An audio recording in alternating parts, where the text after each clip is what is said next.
everyone. Welcome to the Kimberly Cloud Show. I'm your host, Kimberly Cloud.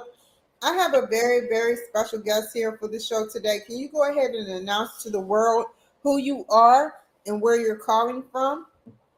Yeah, I am Ronald Russell of the family Farnham, and I am calling from Palm Bay, Florida, just about 20 miles south of Cocoa on the east coast of Florida. Great. And can we go ahead and talk about your past leading up into your present? Yeah, I was born in New York and raised in Florida. Moved down here when I was a little kid. Went to college here. Went to high school here. Played a lot of baseball. Played college baseball after I graduated from high school.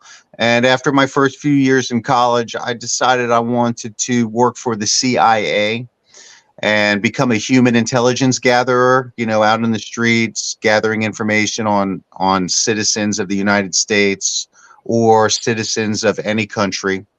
And so I joined the Army, and I took the Armed Services Vocational Aptitude Battery and scored really high. So I went in the Army as a intelligence analyst and a Korean linguist. And I did that for about 8 years active duty and then 7 years as a contractor where I held a top secret clearance. I was a counterterrorism analyst at U.S. Southern Command. I was a data manager and a special forces trainer at headquarters SOCOM in Tampa, Florida. I also worked at U.S. Central Command as a signals intelligence overhead collection management officer, dealing with spy satellites over the Middle East and collection of intelligence on that area of the world. And around 2003, while I was living down in Miami working as a counterterrorism analyst at Southern Command, I had always been in the music. I had always played music, guitar, drums, piano, singing, karaoke. I had been in the choir as a little kid, went to Catholic schools. So I was used to the entertainment business, especially being a left-handed pitcher in baseball. Since I was a little kid, I was always on the mound throwing a baseball. So I started taking acting classes down in Miami, and I started booking roles in theater, in commercials. I became a commercial spokesperson, got an agent, moved to Hollywood, left the government because they wanted me to go overseas around 2006 to Germany to gather intelligence from the Middle East. And I had a play opening up that weekend. I was going to be playing R.P. McMurphy in the stage production of Cuckoo's Nest, and I was the lead. So I resigned. I said, look, I'm going to just go into the entertainment business. I don't like all this war and what we're doing across the world. So I quit, especially after Northern Command stood up as a command, and their area of responsibility is the United States. So they're spying on the United States. So I got in the entertainment business, opened up my own production company called Enlightenment Through Entertainment Productions, and I started writing books and making movies. And that's what I'm doing today, writing books and making movies about topics that enlighten the viewer or the reader to the true nature of reality and what's going on in life and how they can protect themselves from tyranny. For those who don't know what tyranny is, tell us what tyranny is. Tyranny is basically militant armed police and military holding you and presuming that you are collateral for a birth bond and then using force to sucker you into uninformed consent adhesion contracts that they basically drag you into their administration centers to enforce against you. And this is going on all across the United States and across Earth, where people are. Example. Yeah. Give me an example, and then finish your sentence about Earth. First, finish your sentence, and then give me an example of these contracts. Oh, yeah. Okay. So, I'll finish the sentence. We get dragged into court and we're held as collateral against a birth bond. And the whole example is your birth certificate is a financial instrument. Your original birth bond is printed on bond paper. When you're born, you're an infant, a newborn baby, and your parents inform to the doctor your name. In fact, on your birth bond, it says informant, and it lists one of your parents. And that you give that name over to the vital statistics office. They create a birth bond, which is a negotiable instrument that has credit. It's worth all of your credit. Because back in 1933, all the gold and silver was taken off the market, and we were only left with the ability to discharge our debt. And we discharge the debt against our birth bond credit. But that's been hijacked by the Treasury, the Federal Reserve, and the International Monetary Fund. And so when you're out and about traveling in your car, let's say you're going to the store, and you're not being paid to drive or operate a vehicle for hire, you're just traveling, and you have the unalienable God-given freedom to travel as you see fit. You don't need a license for that. Well, you might be doing 5 miles an hour or 10 miles an hour over the posted speed limit. So a policy enforcer, also known as a police officer, will get behind you, put their lights on, their emergency lights, that you're really just supposed to move out of the way. Maybe they're going to an accident where there's an injured party. But no, they get right behind you, no injured party. And now they walk up to your car and they say, do you know how fast you were driving? Well, if you say, yeah, I'm sorry, I was driving over the speed limit or whatever, now you're admitting and putting yourself under their jurisdiction as a driver when you're just a traveler. So they put you into this uninformed consent adhesion contract, a verbal adhesion contract, and they sucker you into their jurisdiction so they can take your name and give it to the clerk of the courts, who creates a bond, 3 different bonds: a performance bond, a surety bond, and I believe a bail bond. And to bail means to move something from one place to another. So you get the bailiff moving paperwork from the attorney to the judge, or you get the bail bondsman moving a bond surety from the street to the jail. Because at that point, if you get arrested on the street because you maybe go into dishonor, because you don't know how to talk to the police by not answering their questions, then they bail you. Or if you don't show up to court, they'll send a bail bondsman after you. So they'll ask you how fast you're driving. And now, because you start answering their questions, you put yourself in their jurisdiction, and then they railroad you and racketeer against you with attorneys, magistrates dressed up to look like judges, in an administration center dressed up to look like an Article 3 court that's flying a maritime flag with the gold fringe. So that's one example. Wow, I did not know. You kind of took the breath out of me. I mean, okay, so The courts make I have a document that I just used to get my court case dismissed, and it's a rebuttal to the 12 presumptions. And the state and the court presumes many things about you before you even enter the courtroom or alleged court. They presume that you're a ward of the state, that you're missing, dead, lost at sea, collateral for a birth bond, and an imbecile, not able to speak for yourself, and that's why they force attorneys on you. It's a racketeering operation. And now I'm suing the state of Florida, the Brevard County Jail, a judge, a couple of attorneys, Judge David Silverman, the Harry T. Moore Justice Center in Viera, Florida. So I just got my case dismissed because I filed the rebuttal to the 12 presumptions and negative averments document, and a motion to dismiss based on violation of due process under color of law. But it's very simple, really. If you think about it, they're just trying to get you into a contract.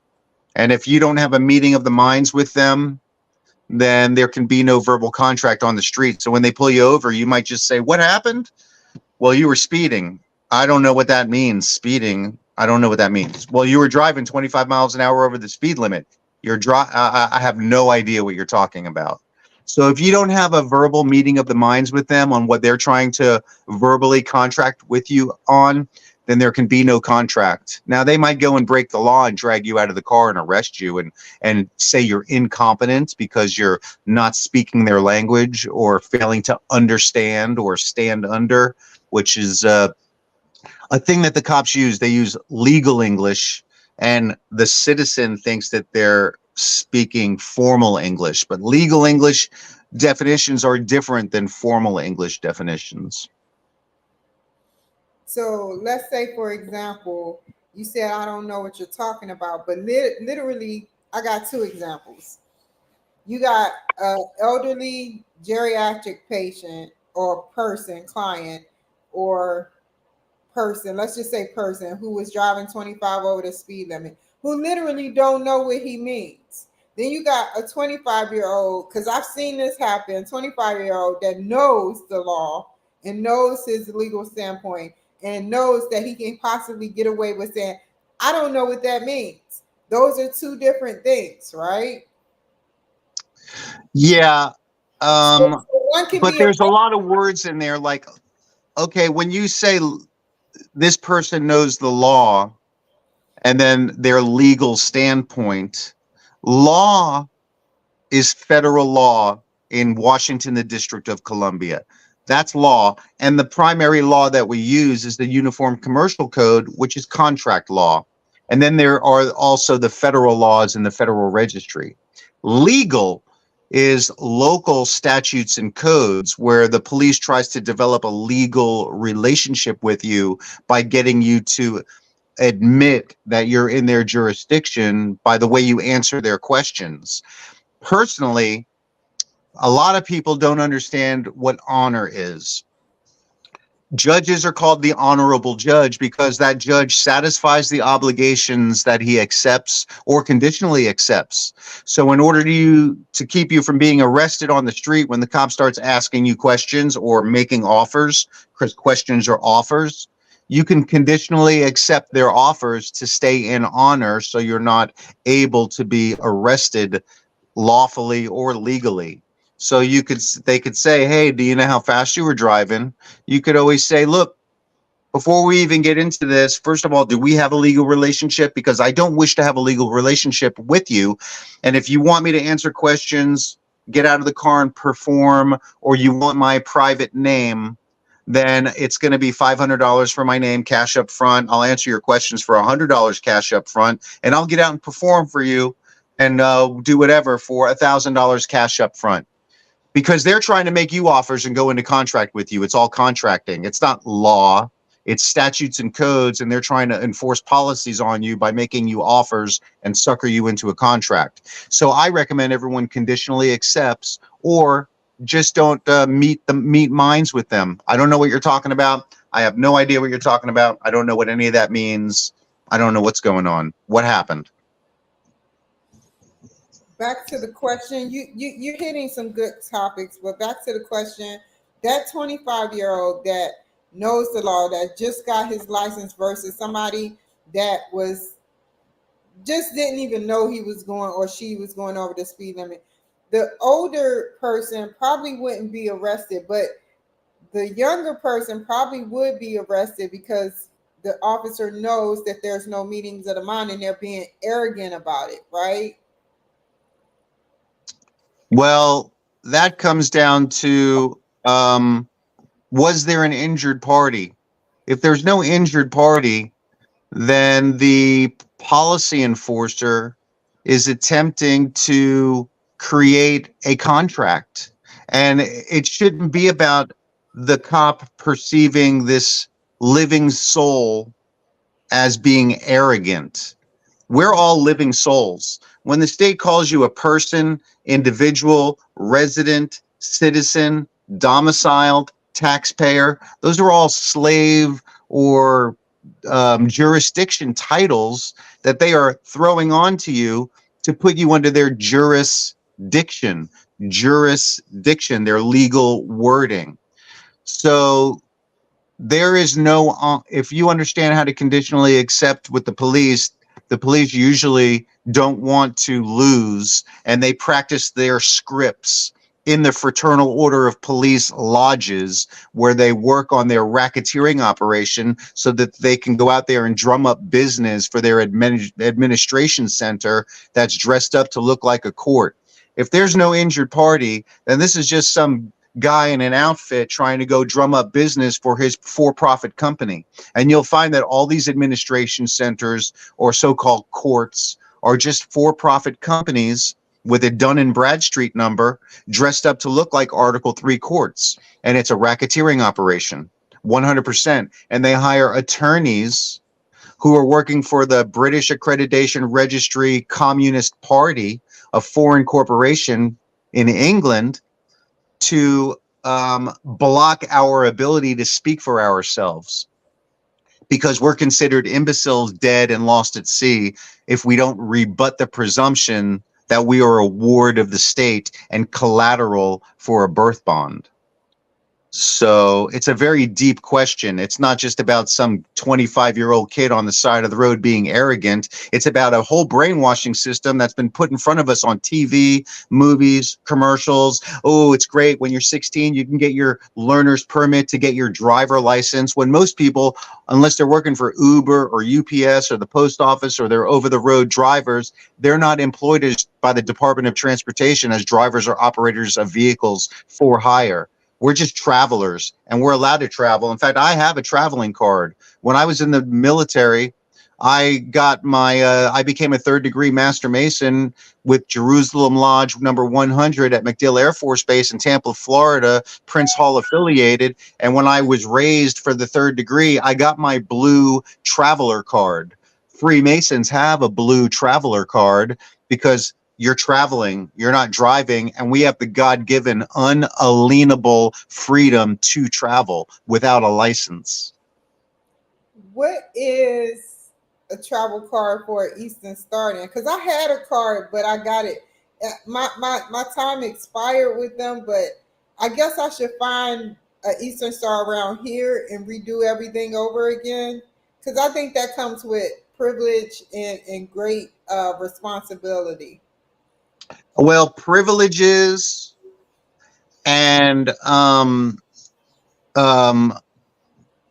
what do you call it? Liberties and rights are things that are given to you by man and that can be taken away from you. Freedoms are God-given and unalienable. Rights and privileges are lienable, and therefore you can be liened or fined or charged and have your account charged. But, you know, the clerk of the court takes your name from the police officer report and creates bonds that are sold on the bond market with a QSIP number, and they sell them at a discount. They could write $500,000 bonds and sell them at a 30% discount, and you know, for $300,000-$400,000, and then they get you to pay fines and go into court and turn over your bonds and your name. People don't realize that the clerk of the court creates a trust with your name and assigns the magistrate or so-called judge as the trustee, and the living man is the beneficiary, and the prosecutor is the executor. And when you're called in and walk through the bar gate into the court, that flat playing ground, and you raise your right hand and claim the name, you switch positions with the prosecutor, and you give the beneficiary over to the prosecutor, and then you become executor, and now you're a responsible party. So responsible party means to be a respondent to a claim. And if you're the beneficiary and you never step through the gate, because jurisdiction is a threshold matter, and if you challenge jurisdiction and you rebut the 12 presumptions, then you don't have to step through the gate, and you don't have to fall under their jurisdiction or claim the name and switch positions to trustee or executor and give away the beneficiary position. So it's just a trust that's being created in a racketeering operation that's going on between tow truck drivers, police officers, judges, attorneys, administration centers dressed up to look like courts, the state, bail bondsmen, jails, even prisons. Most people in jail and prison are there voluntarily, and they don't even realize it, especially if there's no injured party.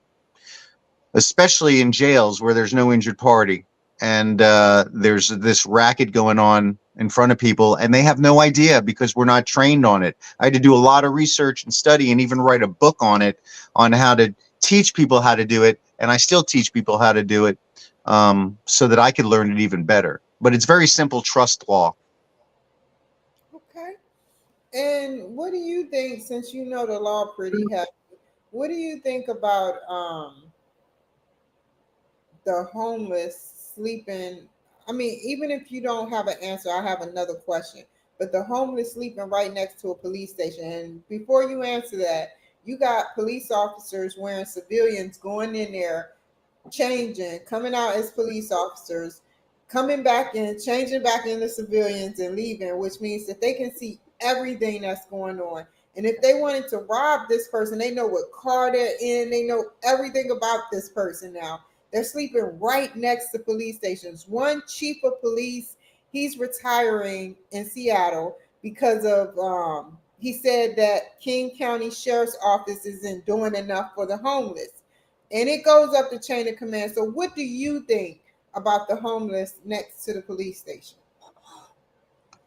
Well, homeless people next to a police station, you know, that police station is just another business office. It's just as if they're in front of any other place. And as I've said, the police department, the Fraternal Order of Police, the administration centers, they're all for-profit companies working to generate profit. So a homeless person I feel for, because the entire financial situation across Earth, and especially in the United States right now, is being caused by the Federal Reserve and the International Monetary Fund and the Treasury of the United States and the banks, who are blocking our credit and ability to discharge our debt. You have to actively open up a registered mail account with the Treasury in order to send an IRS 1040 voucher down there to discharge your debt. So all these homeless people don't realize that. They don't know, and most people don't understand the financial structure and what their capabilities are. They just lost their job. Now they can't pay all the taxable things that they were used to being able to pay because they had a job. Most people are living paycheck to paycheck, and they're having to pay mortgages when their signature was supposed to pay off the mortgage when they closed. Their car loan, when that car loan is supposed to be closed, and you pay for things with your signature, because we don't pay for things with fiat Federal Reserve debt notes. Those are debt instruments. You're supposed to be able to discharge all debt. You're supposed to be able to discharge your credit cards, your mortgage, and but no, the banks have the biggest buildings because they're double dipping on our credit. And the homeless don't know this, and people look down on them, but we're all in the same situation, living paycheck to paycheck, basically, unless you understand how to handle your finances, discharge your debt. You're a lawyer or an attorney, you understand trust law. So what happens is these people go out onto the street and they got nowhere to go and nobody to help them. The Department of Veterans Affairs isn't going to help them. These homeless shelters have a bunch of bureaucracy with trying to help people on the street. And then the homeless don't know that there's such a thing called adverse possession. It's not squatting, it's adverse possession, and possession is 9/10 of the law. So you can go into any dilapidated or rundown or abandoned building and go in and adverse possess it. Move in there, clean it up, mow the yard, fix the broken window, put new locks on it, and now you don't have to be homeless anymore. So I highly recommend that every homeless person go and adverse possess But the next abandoned building that they see. isn't that squatting, sir? I just said adverse possession and squatting are two different things. Okay. Adverse possession, look it up.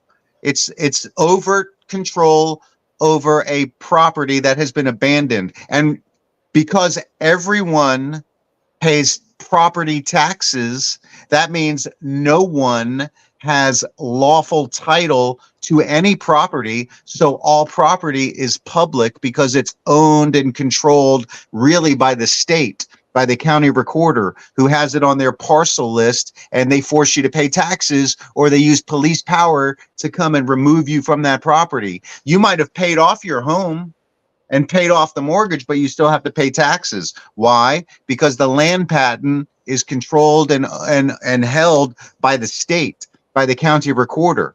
So until you take the land patent and you reissue the land patent to yourself in your name, and you go to all four corners of the property and put in do not enter, no trespassers, then you haven't let the world know that you're now the landlord of that property and the controller of that property. So instead, you have to pay taxes. So when someone says, hey, man, get off my lawn, this is private property, there's no such thing as private property in the United States.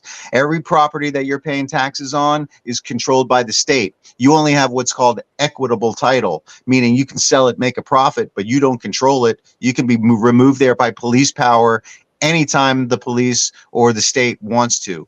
So you can adverse possess any property because nothing is really controlled by anyone except the state. It's all up for grabs if it's been abandoned. So the homeless or the houseless should go in, and I advocate this, start adverse possessing abandoned properties and get off the streets. That is deep. And oh my God, I'll be hours asking you questions. So tell me where you see yourself going in the future, Ronald. Oh, well, I have quite a few business ventures. Currently, I am in the distribution mode of my next movie called Horror Scope, about these 5 children who sell their soul to the Lucifer through a seance where they summon the soul of Aleister Crowley, who possesses one of them, and then she winds up killing all the band members. So I'm putting that movie out there. I just published one of my new books, The Cocoa Beach Kids, and I'm working on creating that as a motion picture. So I'm in development on a couple of motion picture projects, and also I'm about to open up a cafe locally, a brick and mortar place with a stage for open mic, and where I'm going to be selling clean caffeine products and keto and vegan and organic products and apparel for the theme of the brand. I don't want to say the theme of it yet because I haven't opened up the doors. So I'm going to be working on that, and I'm writing another screenplay that I'm going to turn into a book and another movie, and I'm rebranding a new production company that's going to go over Enlightenment Through Entertainment. I'm still going to publish and produce things under the Enlightenment Through Entertainment motion picture production company and book authoring sector, but I'm going in another direction now with another company that I'm about to open up. And once I do, and the name is set, I have the name, but I don't want to give it away. I don't want anyone to take it. Then I'll call you and say, hey, I just opened up my new company. Maybe we could do another interview. Take it. I won't take it. What is the name? No, I'm just joking. I'm just joking. So, okay. So if you had to give a piece of advice to a young entrepreneur that want to be in your shoes, what would it be? Well, make a list, a to-do list every single day. I work off of a written to-do list, and I've read and learned that failing to plan is like planning to fail. And there have been Harvard studies that show that if you write down your goals, there's a 95% probability you're going to achieve them. So you have to believe that you can achieve your goals and that you will achieve your goals, and you need to write them down and have a to-do list every single day. And at the end of the day or the next day, you rip out that to-do list with the things that you've done. You've crossed out some things, and you write your new to-do list based on the things left over on yesterday's to-do list, and you'll always be accomplishing things. So believe in yourself and go for it, and work off of a written to-do list. That's my recommendations. Thank you so much, Ronald, for joining my show. Stay on the line. Thank you guys for joining my show. I'll be back on here in a little bit. Give me just a second. Hold on.